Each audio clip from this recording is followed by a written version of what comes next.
Welcome to a Foxy Tech Tips tutorial on zipping and unzipping files and folders on Mac. If you find this video helpful, please consider subscribing to my channel and liking the video. To zip a file or folder, open Finder from the dock and locate the file you would like to zip. If you have secondary click enabled, you can select the folder and use secondary click to bring up this menu. Then click Compress.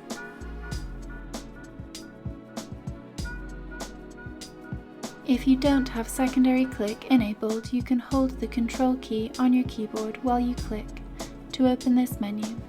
Then click Compress.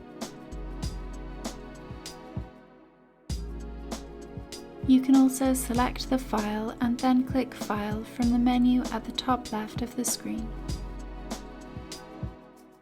Click Compress from the drop-down menu.